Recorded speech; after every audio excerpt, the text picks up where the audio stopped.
Hey folks, welcome back. I've already made progress on this Massey Ferguson 12 lawn tractor, so I'll show you what I've done so far. Hang around.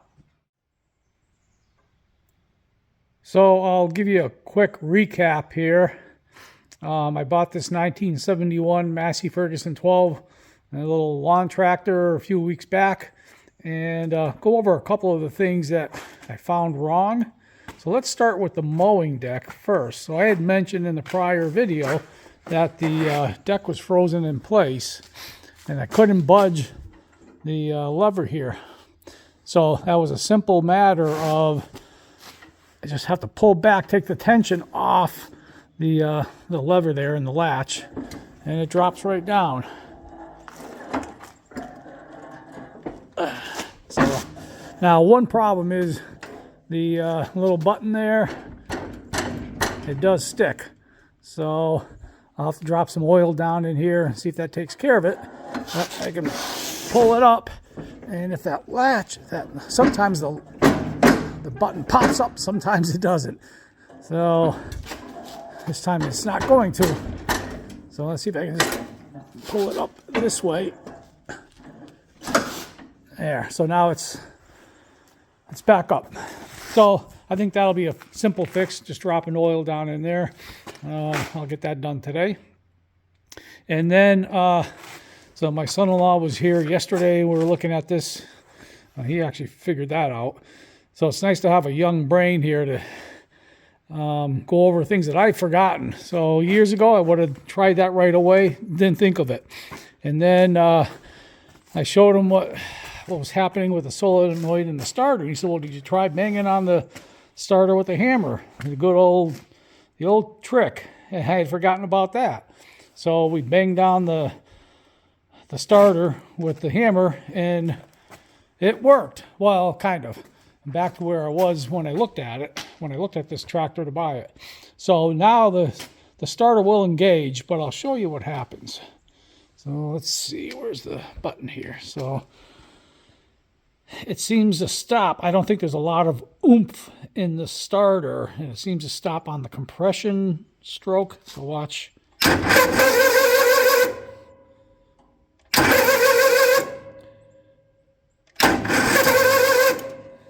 So it seems to be stopping on the compression stroke. So I think I'm going to have to put my old brains, the old memory together. I haven't pulled a starter apart in probably 50 years. So I'm going to pull that starter out, take it apart.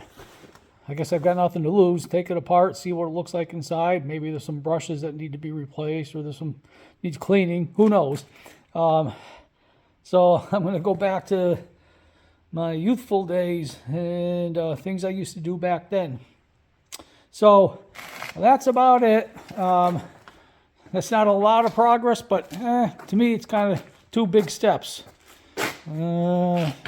Still have to take care of the flat tire there, and that's kind of the least of my worries, or way down on the list anyway. I think I'll probably replace that filter at some point. The gas, I smelled it, and it's I'll probably put fresh gas in it too. Right now, I just want to see if it's going to turn over or fire, if it'll start up. So that's my main thing, is to get that starter fixed, see if I can fire it up. The guy that I bought the tractor from said that he cleaned the inside of the fuel tank. So I'm assuming that's okay. I'll have to shine a light in there at some point and see what it looks like. So I think right now I'll just disconnect the battery, pull the starter, and see where we are.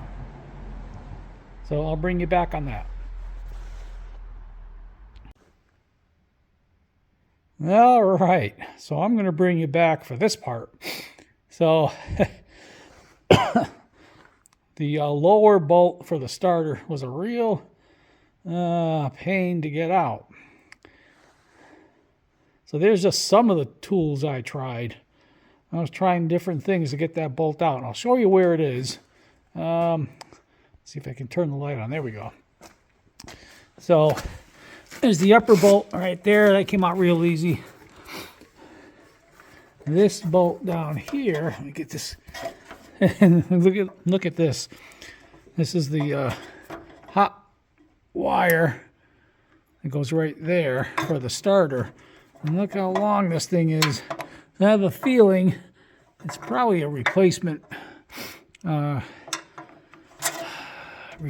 cable. It's way too long, but let's move it out of the way. And there is the bolt right there. I don't know if it'll focus. It doesn't want to focus, but you can see that rusty thing there, that's the bolt. And there was just no easy way to get to it. If I tried coming in through here with my ratchet, this panel right here that slopes down, that was in the way, so I couldn't get my ratchet in there and get it straight on the nut, on the bolt. If I tried going in the other way, we'll do that in a minute. And then I tried coming in down this way, but this pedal here was in the way, so I took that off. And then even doing that, trying to get my ratchet in through here, it just, I didn't have enough swing to break the bolt loose. And every time I tried to swing, it would just hit, well, actually it was hitting on the starter right up there. So I didn't have enough swing room to use the ratchet that way. I could get it in and get it on the bolt, but I couldn't swing it to break it loose. And then on the other side,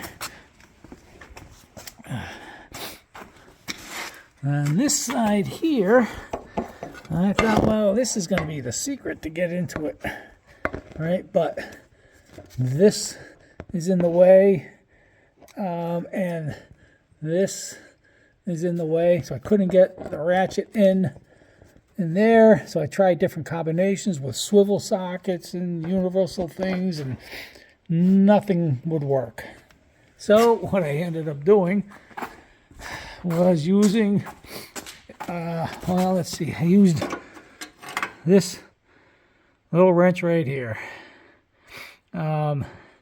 Just a plain old open end 1/2-inch wrench, short one. Just had to go in there, down through here, grab the end of the wrench and just pry up on it. And I was lucky to break that bolt loose. So that's ready to come out. I just have to turn it quite a few times before it's loose enough to turn by hand. I'll have to turn it with a wrench quite a few times before I turn it by hand. But it's going to come out. So I'll bring you back on that. Okay, so she's out. The sprocket here looks okay. Everything looks pretty dry, but the sprocket looks okay. And the teeth on the flywheel look okay. Now I spun the, let's see if I can zoom in on that. So I spun it all the way around, and I didn't see any damaged teeth, any missing teeth, anything like that. No cavities. So, looked okay. So, it's time, I think, to tear into the starter. So what I want to do, and again, I'm going back 50 years, remember how to do this, but I want to start this starter out here. So I think, if I remember correctly, I don't know, if I just hook up the hot wire to it, will it start and spin? I think it will. I forget. But I don't know, maybe I'll just pull it apart first and look inside and see what it looks like. All right, bring it back. Well, here she is, taken apart. So, let me see if I can stand this up. I'm working one-handed here. Oop. I'll set it down and show you the brushes. There's a lot of flaking here from the brushes. You can see them there. I guess they're in good enough shape to use, but they're dirty. Pretty dirty. And I don't remember. I'm racking my brain trying to remember how to replace these. I think I've got to pull maybe that coil spring off, but I thought there were, again, it's been 50 years since I've done this. I thought there were some screws somewhere on here. I don't see any screws. I thought there were some screws to just disconnect the wire from the brushes. I see some clips. That's all I see. So maybe this coiled spring here, this clip holds it in. And the starters I worked on were for automobiles, not little rider tractors. So this might be a little different since it's so small. But anyway, I think they're usable, but they're dirty. So maybe some sandpaper will help. And then, let's see if I can stand it up. That's looking pretty dirty too. So maybe some sandpaper on that will help. And then I should slide it out. I think I can slide it out. I don't know if there's going to be anything that's going to pop loose. I don't think so. So I'll bring you back. So here she is, taken apart. So I think what I want to do, I'm going to try, before I go and order a new starter, they're only $50, but hey, $50 is $50. And I'm really testing, as I said earlier, testing my youthful experience or my youthful knowledge. So I'm going to see if I can clean this up some. Clean all this up, clean up this here, clean up the brushes. I'll put it back in and see what it does. Like I said, I've got nothing to lose. So I'll end the video here. I'll work on this and bring you back in the next video and let you know what happened. All right. Thanks for watching, folks, and we'll see you in the next video.